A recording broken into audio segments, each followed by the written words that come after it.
L'invité du jour sur Espoir FM. Valentine Thédot, bonjour. Bonjour. Vous venez de publier aux éditions du Rocher Petite fille. Oui, en mai dernier, donc c'est encore assez récent. C'est assez récent. Donc c'est là aussi, vous racontez l'histoire de cette petite fille donc, qui voit sa grand-mère sombrer progressivement dans la démence et au même moment, il y a son amoureux qui la quitte. Ouais. Et là, effectivement, c'est le temps, un petit peu du vide, et puis de se souvenir de ce qui s'est passé et des êtres chers. Oui, c'est ça, c'est deux histoires d'amour qui s'entremêlent. L'histoire d'amour entre cette petite fille et sa grand-mère, un amour inconditionnel, une histoire de transmission. Et au moment où cette grand-mère commence à perdre la mémoire, cette petite fille qui a grandi, qui est jeune fille, en réalité au temps du livre, veut se remémorer, veut la ramener à la vie. Elle veut convoquer l'enfance. Et on découvre comment ces liens familiaux, ces liens de transmission, ils nous aident à nous construire, à construire notre identité, tandis que cette grand-mère, elle la voit perdre la sienne. Et dans le même temps, cette histoire d'amour amoureuse qui commence à s'étioler, elle vient en écho de cette perte, même si c'est deux amours très différents, deux pertes très différentes, mais ce qui va les lier, c'est aussi le rapport à la musique, parce que cet amoureux et cette grand-mère sont musiciens.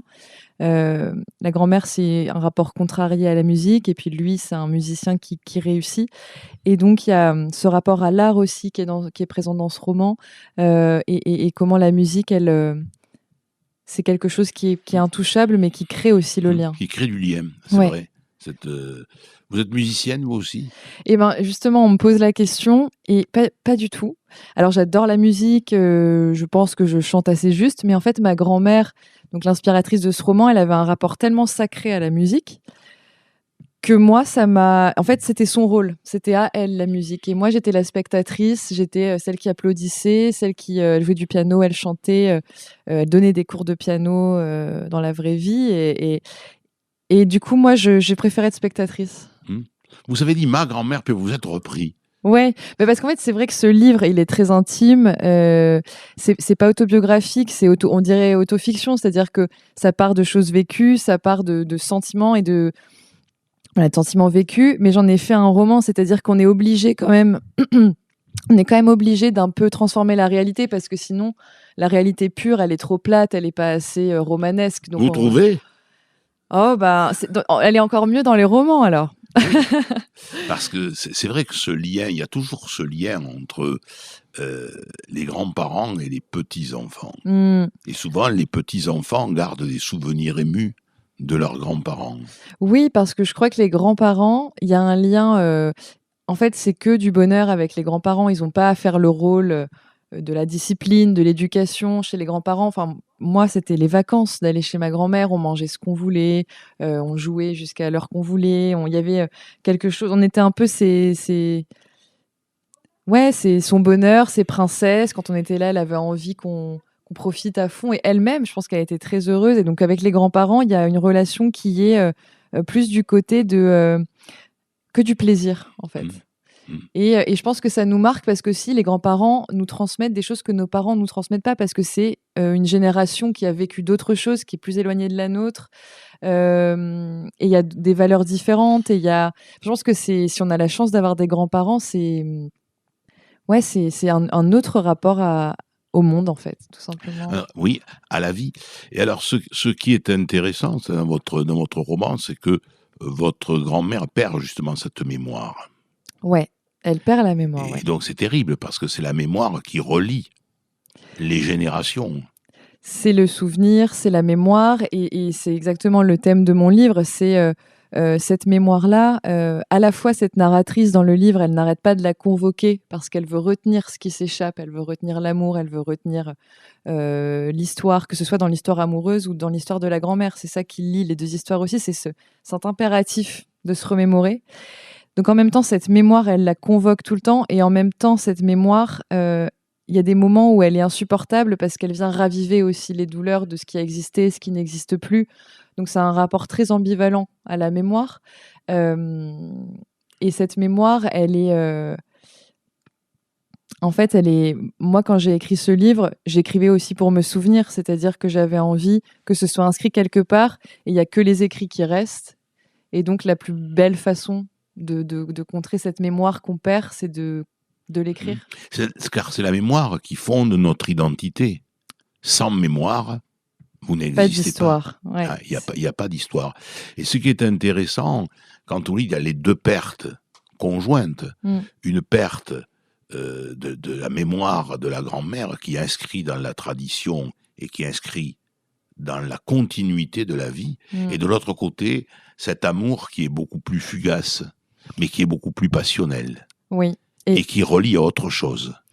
Oui, et je crois que ce que j'écris en creux dans ce livre aussi, c'est qu'on peut aimer passionnément, mais pas seulement un amoureux ou une amoureuse. On peut aimer passionnément un membre de sa famille. Cette histoire d'amour entre cette petite fille et cette grand-mère, il y a quelque chose de l'ordre de la passion, au sens où cette petite fille, elle admire beaucoup sa grand-mère, elle l'influence. Il y a un amour absolu, il y a une volonté aussi de s'identifier, de ressembler. Et c'est quelque chose que j'ai vécu. Et d'avoir l'impression que cet amour-là, il pourrait pas être encore plus grand, quoi. Il y a quelque chose... et ouais, j'avais envie de dire qu'on peut aimer passionnément des êtres de notre famille, en fait. C'est vrai. Et nous avons, et vous avez, cette jeune génération dont vous faites partie, la chance d'accompagner beaucoup plus longtemps les grands-parents, ce qui n'était pas le cas. Il y a quelques décennies, on les croisait, et puis très vite, ils disparaissaient. Là, on a la chance et le bonheur de pouvoir avoir ces petits-enfants pendant 30, 40 ans. Et c'est énorme. On a la chance d'être accompagné par ses grands-parents. Moi, j'ai eu la chance de l'avoir vraiment jusqu'à mes 24, 25 ans. Et donc, c'est aussi fort parce que elle pouvait me conseiller d'une autre façon que mes parents. Elle pouvait me voir devenir adulte. Et elle, je sais que c'est quelque chose, et certainement tous les grands-parents, avoir ce bonheur de voir comment les enfants grandissent et quelle direction ils prennent dans la vie, et de pouvoir confronter leur propre parcours à ceux de leurs petits-enfants. Et je reviens à ce que je disais tout à l'heure, mais encore une fois, c'est une richesse énorme d'avoir cette expérience-là d'une personne qui, par exemple, a vécu la guerre, a vécu des choses bien différentes que les parents. Et c'est un accompagnement qui est encore autre chose et précieux. Et souvent, je dis à mes amis qui ont encore leurs grands-parents, mais profites-en, pose-leur des questions. Moi, j'adorais poser des questions. J'adorais avec mes grands-parents et les entendre parler, les entendre. En fait, il y a quelque chose dans ce qu'ils disent qui n'existe presque déjà plus. Enfin, moi, je trouve ça très beau. L'invité du jour sur Espoir FM. Il y a quelque chose dans ce que vous dites qui, moi, me résonne. C'est-à-dire quand vous perdez, là aussi, cette grand-mère dans votre roman qui perd la mémoire, là aussi, c'est aussi quelque part, pour la petite fille, votre héroïne, il ne se reconnaît plus dans les yeux de cette grand-mère qui n'est plus là parce qu'elle a perdu la mémoire. Et c'est ça qui est terrible dans cette démence, c'est que la personne qu'on aime ne nous reconnaît plus, on ne la reconnaît plus, pourtant elle est toujours là. Mais c'est un deuil qui est impossible parce qu'elle est toujours face à nous, mais c'est l'ombre d'elle-même. Mais c'est... je pense qu'il n'y a rien de plus épouvantable de voir... ce que je dis dans mon livre, c'est un mort qui est vivant. Parce que c'est vraiment ça.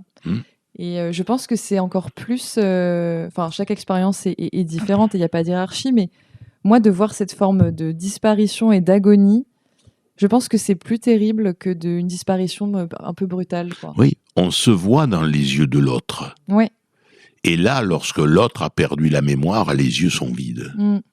C'est ça. Et justement, il y avait des moments où j'avais la sensation, et c'est quelque chose que j'écris dans le roman, j'avais la sensation, mais après c'est des choses qu'on aime se raconter parce que ça console aussi, que peut-être il y avait des moments un peu fugaces où quand j'étais avec elle et que Vraiment, j'essayais de lui parler, de la regarder. Il y avait un petit éclair, il y avait quelque chose dans le regard. C'est intéressant que vous parliez du regard.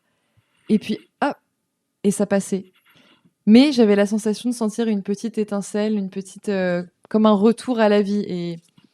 Mais c'est inexplicable et c'est insondable parce qu'on connaît très mal les fonctionnements du cerveau sur tout ça. Mais cette mémoire, j'avais l'impression qu'elle avait la mémoire peut-être des sens, de l'odeur, du toucher. Peut-être que ça restait. C'est l'odeur. Je crois que l'odorat est un des sens qui perdure le plus. Vous parliez également de la musique.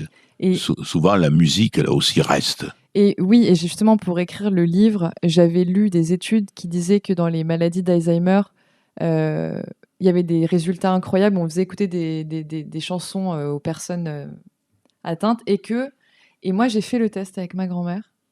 Je me suis dit, bon, si ça marche pas, c'est pas grave. J'y suis allée avec une enceinte et j'ai passé des morceaux de classiques qu'elle m'avait chanté, qu'elle connaissait. Et ça a marché. C'est-à-dire que d'un coup, cette femme qui était toute inanimée, un peu recroquevillée, et elle ne parlait plus. Il y a eu quelque chose elle s'est déployée et il y a eu quelque chose de très émouvant qui s'est passé et ça, c'est quelque chose que je voulais aussi retranscrire dans le roman. C'est la puissance de la musique. Il y a une espèce d'élévation dans la musique. Et là aussi, la musique, on dit grandit, nous fait grandir. Et la musique, je trouve que c'est très fort parce qu'elle se passe de mots. Et pourtant, c'est des émotions qui sont tellement intenses. Et ça tient à pourquoi telle sonorité, pourquoi cette note-là.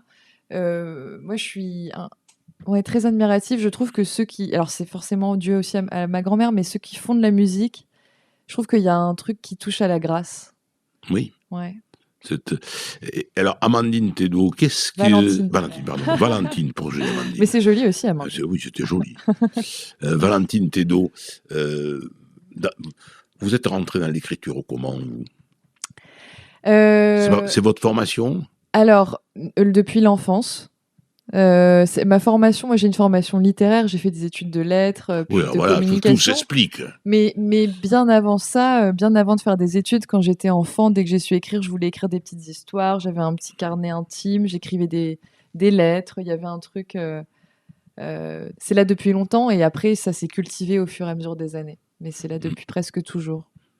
Et là, donc, c'est votre premier roman. Et là, c'est mon premier roman. J'avais depuis longtemps envie d'écrire un roman. C'était un rêve d'enfance, d'adolescence. Et j'ai commencé à l'écrire grâce à l'histoire de ma grand-mère parce que j'avais du mal à trouver un sujet. Et en fait, ça a été un sujet qui m'a beaucoup inspirée et j'ai tissé une fiction autour. Et j'ai commencé à l'écrire 2 ans avant la parution.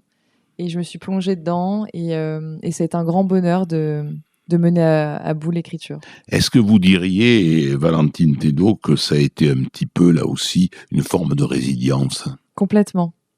Ça a été une façon de faire mon deuil et de rendre quelque chose de triste en beauté, de faire de la beauté de cette histoire-là et de rendre ma grand-mère immortelle quelque part. C'est ça. Maintenant ça y est, c'est fini. Ouais, c'est fini. Non seulement vous la portez en vous, mais toutes vos lectrices et tous vos lecteurs vont la porter aussi. Exactement, et c'est pour ça que c'est très symbolique pour moi d'être à Villeneuve ce livre, parce qu'elle vient d'ici, je suis un peu l'enfant du pays, et donc c'est très émouvant pour moi d'être là. Des pages de ce roman ont été écrites en pensant à Villeneuve-sur-Lot, à Port-de-Peine, à des balades au bord du Lot avec elle, et je cite pas les lieux, mais il y a une scène au restaurant notamment qui se passe en réalité au Stelcia, c'est drôle quoi. Et donc c'est vraiment à Saint-Sylvestre. À Saint-Sylvestre. Voilà, donc pour moi c'est très, très émouvant. Et alors maintenant, ça va falloir passer à autre chose. Vous avez une autre idée de roman? Alors j'ai en fait, de vivre cette aventure-là, ça donne quand même envie de continuer. J'ai une autre idée de roman, j'ai encore envie d'explorer les liens familiaux, j'ai envie d'explorer aussi l'adolescence, il y a des thèmes comme ça qui m'intéressent, les secrets de famille, voilà, les liens, ça m'intéresse beaucoup, les liens. Très branché presque psychologie. Oui, mais il faut que ça reste de la littérature. Ah ben oui, mais poésie, ça bien sûr. Mais c'est tout l'art de l'écrivaine. C'est vrai. C'est de pouvoir là aussi parler, comme vous l'avez dit, de quelque chose qui peut être très scientifique et de le vulgariser au point de le mettre dans un roman et puis qu'on puisse le rendre accessible à tous. Universel et tout ce qui est intime de toute façon, est universel. Mais je suis paresseuse, j'ai pas encore commencé le deuxième, mais ça devrait pas tarder. C'est pas de la paresse, ça c'est le mûrissement. Et puis à un moment donné, quand il va y avoir donc la grande flamme qui va surgir, vous direz ça y est, Eureka, je l'ai, et vous l'écrirez en une nuit. En une nuit, tout simplement, oui. Voilà. Ça suffit. C'est ce qu'on vous souhaite, Valentine Merci Thénault. beaucoup. Merci beaucoup. Je rappelle le titre de votre premier roman, Petite fille, paru aux éditions du Rocher. Merci beaucoup. Merci.